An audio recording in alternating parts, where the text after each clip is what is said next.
Have you ever wondered, what are the things that, as you grow older, you should not pass on to your children even with the deepest love? Do you believe that sacrifice is the noblest expression of love? Carl Jung, the great psychoanalyst, once said, "What you do not face within will return into your life as fate." This holds true even in family relationships.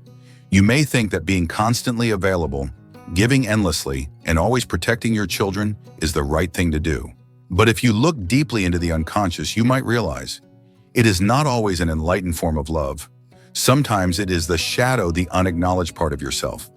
The fear of being left behind, the emptiness that emerges when you are no longer playing the role of a parent. When you give too much without awareness, you may unintentionally lead your children away from their own journey of maturation and lose touch with your own path of individuation.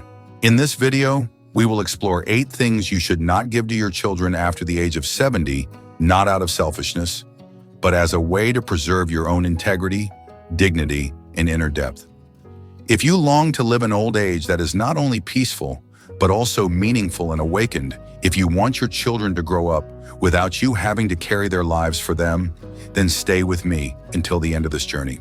Because sometimes the kindest thing you can do for your children is to stop sacrificing and start coming home to yourself. Before we begin, don't forget to subscribe to the channel so you won't miss any insightful videos on psychology, healing, and the journey back to your true self. And now let us explore the 8 things you should not give to your children when you retire. 1. Unconditional approval. In the twilight years, many parents choose silence over giving feedback. They smile and let things slide when their children act irresponsibly, make poor decisions, or behave indifferently. On the surface, it seems like tolerance, but deep down it may stem from a fear of rejection, of being pushed away, of losing their role as parents. Unconditional approval at this stage does not come from altruism, but from a part of the shadow, the place where the fear of no longer being important resides. Parents think, if I object, my child will abandon me. And from there, they sacrifice personal boundaries, avoid expressing opinions, simply to preserve closeness. But in doing so, their children do not learn limits, and the parents gradually lose their inner voice. 2. Your home.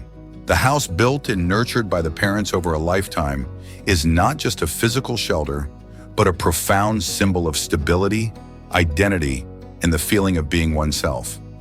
When parents hastily transfer full ownership of the house to their children, it is often not merely out of a desire to help, but because a part of the unconscious is crying out, if I give this away, my child won't abandon me. I will still have meaning.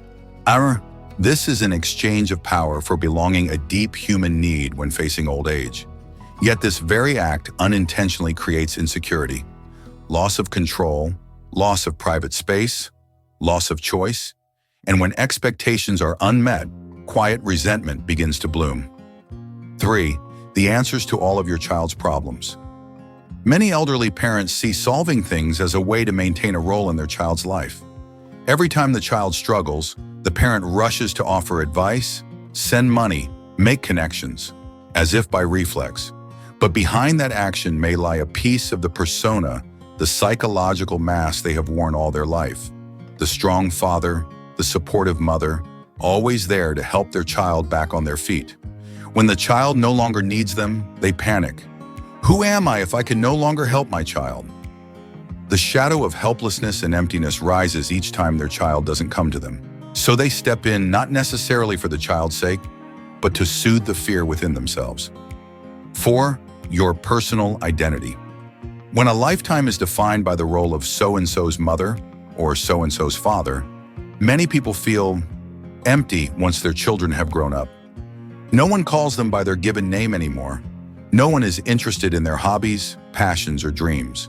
Some choose to continue living through their children, over-involved, interfering in every decision, quietly sacrificing just to maintain a sense that I still exist. But at the depth of the unconscious, this reveals an inability to separate the self from the persona, the true being from the social role. When the role is gone, they lose their direction, and they cling to their children as a way to preserve a crumbling identity. 5. The right to financial control.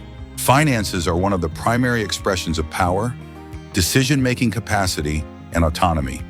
But in old age, many parents hand over complete control of their money to their children, not always out of absolute trust, but out of a fear of being seen as a burden. They think, let my child manage the money so they won't worry, as long as they still care. Yet on a deeper level, there exists a quiet anxiety. If I don't give them control, do I still have value? This relinquishment sometimes stems from a sense of inferiority or from an unconscious need to be cared for something they don't dare ask for with words. But when the care does not unfold as expected, they feel betrayed, hurt, or even bitter. 6. Your emotional energy. After the age of 70, psychological energy becomes more fragile. Yet many parents still allow themselves to be pulled into the emotional narratives of their children, from marriage, parenting, finances, to work pressures. They receive everything, embrace everything, with the mindset, they are my children, I cannot abandon them. But deep down, there may be a fear of being excluded from their children's lives if they no longer share the burdens. When they are no longer the center of their child's world, they fear becoming an outsider. And to avoid that feeling, they immerse themselves in others' pain as a way to feel they still exist. But the more they do so, the more depleted, empty, and disconnected from themselves they become. 7. Passing down unhealed wounds. Many elderly parents tend to pass down not only life experience, but also their fears, regrets, failures, and obsessions. I once failed because I trusted the wrong person. Don't be like me. I suffered because I was poor. You must live safely. But in analytical psychology, Jung called this projecting unintegrated shadows onto others, especially those closest to us. They believe they are protecting their children, but in truth, they are seeking to heal themselves through their children's lives, something that cannot be done. And this act unintentionally limits the child's freedom to choose, to make mistakes, to learn, and to grow. 8. Handing over the right to decide your life. Many elderly people gradually relinquish all personal decisions. However you want me to live is fine. You decide, I have no opinion anymore. At first, it's because they trust their children. Then, because they're tired. Eventually, it's because they're unsure whether they still have the right to choose. This gradual surrender is not just an act, it is a profound manifestation of ego dissolution, when one no longer believes they deserve to live on their own terms. And the most heartbreaking part is, the children begin to believe they can decide everything for you. There is a truth that is not easy to accept. Your children no longer need you the way they once did. They now have their own lives, their own choices, and even their own mistakes that you cannot and should not save them from. And you now stand at the threshold of old age, where all the roles that once made you feel important are gradually fading away. Many people in that moment choose to give everything away as a way to hold on to love, connection, or simply the feeling that I am still useful. But Carl Jung reminds us, what we do not make conscious will manifest as fate. If you give away your house, your money, your decisions, your emotions, your identity, merely to hold on to a role in someone else's life, then you are trading your inner freedom for external validation, something fragile and easily broken. You think you are loving, but perhaps you are only projecting the unhealed parts of yourself onto your children. You think you are caring, but in reality, you are avoiding the emptiness within. Old age is not an ending. It is the pinnacle of the individuation journey, where you no longer live for roles, but for the wholeness of your own being. You no longer need to prove your love through sacrifice. True love at this stage is letting go at the right time, returning your child's life to them, and embracing the rest of your own life with deep reverence. When you hold on to what must be held, that is not selfishness. It is the maturity of a soul that has journeyed far enough, felt deeply enough, and now knows what is truly worthy of cherishing. And when you live this way, you become a quiet yet steadfast mirror for your children. A human being who grows old not to disappear, but to radiate from within.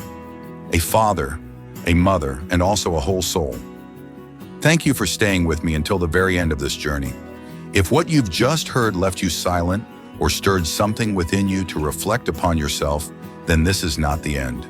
This is the beginning of a new chapter of an awakened, free, and dignified old age.